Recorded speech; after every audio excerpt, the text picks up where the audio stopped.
Merci, Monsieur Vigier. La parole est à Madame Jeanine Dubié pour le groupe RDP.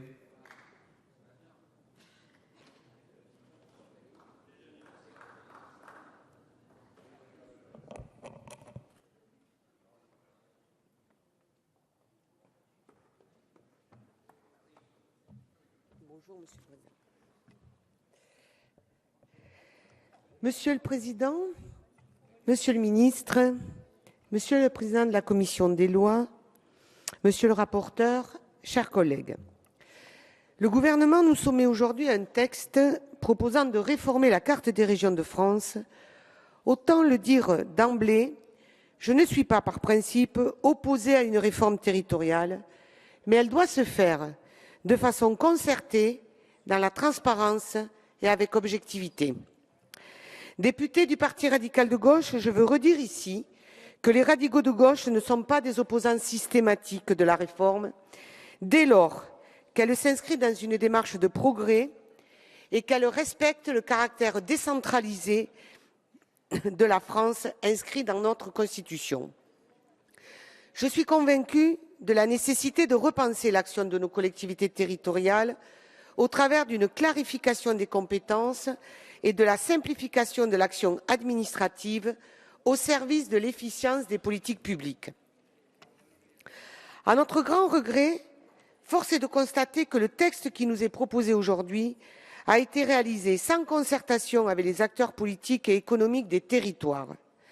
En effet, si dans un souci d'efficacité et de simplification, le gouvernement a souhaité créer des grandes régions, il est indispensable de nous assurer du bon fonctionnement des services publics de proximité.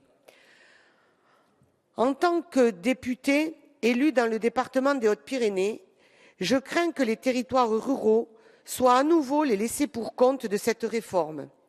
Dans l'exercice de mes fonctions, je veillerai que les territoires ruraux et de montagne obtiennent des garanties concrètes sur le traitement qui leur sera réservé. Nous aurons l'occasion d'en reparler à la rentrée, car aujourd'hui, c'est la question du découpage régional qui nous occupe et qui nous réunit ce matin et qui a d'ores et déjà fait couler beaucoup d'encre dans l'enceinte du Parlement, mais aussi à l'extérieur.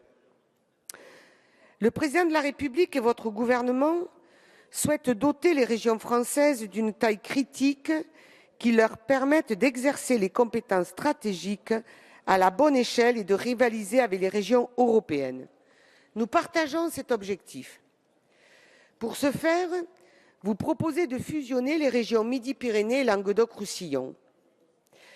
Par une approche plus concertée, vous auriez pu, Monsieur le Ministre, aller plus loin dans votre raisonnement en fusionnant ensemble les régions Aquitaine, Midi-Pyrénées et Languedoc-Roussillon pour en faire une grande région Sud-Pyrénées. Les arguments objectifs ne manquent pas pour envisager un tel regroupement. Cette grande région Sud-Pyrénées n'est pas une fiction, elle ne sort pas de nulle part, elle repose sur des faits réels et cohérents. Cette grande région Sud-Pyrénées possède en effet une unité géographique indéniable. Elle regroupe l'ensemble du massif pyrénéen, de l'Atlantique à la Méditerranée, et offrirait ainsi un interlocuteur unique dans le cadre des relations transfrontalières avec nos voisins espagnols. Elle offrirait également une politique de massif homogène et cohérente. D'ailleurs, ces trois régions sont déjà regroupées dans le cadre du comité de massif des Pyrénées, dont les actions montrent toute la pertinence d'une approche globale à l'échelle des Pyrénées, confortée dans sa dimension transfrontalière au sein de la communauté de travail des Pyrénées avec nos voisins ibériques de Catalogne, d'Aragon, de Navarre, du Pays basque espagnol, sans oublier l'Andorre. Mais attendez, ça vient. Cette fusion a également un sens culturel, celui du cœur de l'Occitanie, de sa Languedoc et de sa culture commune. Cette région Sud-Pyrénées existe d'ores et déjà, car elle correspond à la circonscription sud-ouest des élections européennes. Nous aurions eu là l'occasion d'avoir une symétrie intéressante entre une région et ses représentants au Parlement européen. L'axe formé par les 3 agglomérations régionales, Bordeaux, Toulouse et Montpellier, favoriserait un aménagement du territoire équilibré. Une telle fusion permettrait de mettre fin aux concurrences inutiles entre ces villes qui empêchent l'union des pays du Sud-Ouest. Enfin, du point de vue économique, cette région est parfaitement pertinente.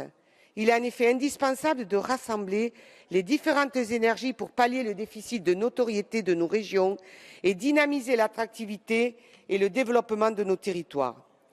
Monsieur le ministre, ces coopérations sont réelles. Elles sont essentielles pour l'économie et l'emploi au sein de ces territoires. Je regrette que tous ces éléments de réflexion, partagés par les acteurs locaux, qu'ils soient économiques, administratifs ou politiques, n'aient pas été pris en compte dans la définition de la carte que vous nous proposez.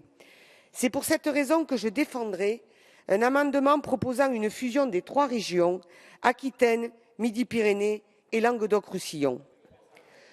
À défaut de faire une si grande et pourtant si ambitieuse région, il me semblerait par ailleurs plus pertinent de relier la région Midi-Pyrénées à l'Aquitaine plutôt qu'à Languedoc-Roussillon.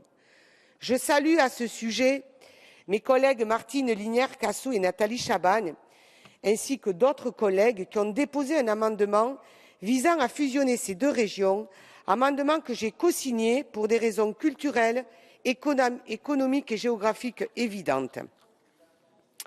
Le potentiel de développement économique et industriel d'un tel ensemble est en effet incontestable. Ce rapprochement placerait cette nouvelle région au 3e rang des régions françaises, avec un PIB potentiel de 171 milliards d'euros. Ces 2 régions, d'ailleurs, n'ont pas attendu une réforme des collectivités territoriales pour mettre en place des coopérations et donner de la visibilité aux entreprises, qu'elles soient petites, moyennes ou multinationales. Elles promeuvent ensemble une identité commune et des projets d'avenir qu'il serait dommage d'entraver. Ces 2 régions partagent des filières industrielles reconnues, comme celle de l'espace ou de l'aéronautique. Elles ont d'ailleurs mis en place un pôle de compétitivité, aéronautique, espace, système embarqué, qui contribue à leur développement économique. Dès lors, il nous paraît peu rationnel de séparer sur 2 régions ce pôle de compétitivité qui est l'un des plus importants de France et, comme je l'ai déjà dit, essentiel pour nos territoires. Ces filières s'appuient également sur des pôles universitaires et de recherche reconnus, notamment sur l'université de Pau et des Pays de l'Adour, qui rassemble les étudiants de Bayonne jusqu'à Tarbes. Ces 2 régions ont également multiplié les initiatives visant à promouvoir une identité commune. La marque ENPI fédère les stations de ski et d'altitude des Hautes-Pyrénées et des Pyrénées-Atlantiques. Le Bureau de développement économique de l'Adour soutient les acteurs économiques du Pays basque à la Bigorre en passant par le Béarn. Enfin, le projet de territoire engagé depuis 2 ans maintenant, initié par le département des Hautes-Pyrénées, véritable démarche de marketing territorial, portée par l'ensemble des acteurs économiques, administratifs et politiques, fait apparaître sans aucune ambiguïté l'interpénétration des relations économiques et sociales entre le Béarn et la Bigorre. On notera enfin que les infrastructures, que ce soit les routes, chemins de fer ou encore autoroutes, sont toutes dessinées autour d'un triangle Bordeaux-Toulouse-Bayonne et assurent ainsi une connexion efficace entre les métropoles, agglomérations et territoires de ces 2 régions. Une fusion entre ces 2 régions contribuerait à un développement plus équilibré et traduirait les coopérations et les liens naturels préexistants. C'est pour cette raison que je défendrai aussi cet amendement qui répond aux attentes des acteurs locaux du Sud-Ouest pour réunir les régions Aquitaine et Midi-Pyrénées. En conclusion, messieurs les ministres, une réforme territoriale réussie est un mariage équilibré entre la géographie, l'histoire et le développement économique. Une réforme territoriale réussie se construit de manière horizontale avec une nécessaire concertation entre le niveau central et le niveau local en respectant la démocratie locale. La méthode que vous avez choisie, consistant à imposer d'en haut une carte pas du tout appropriée par les territoires créera de formidables résistances préjudiciables au fonctionnement de nos institutions. Je vous remercie.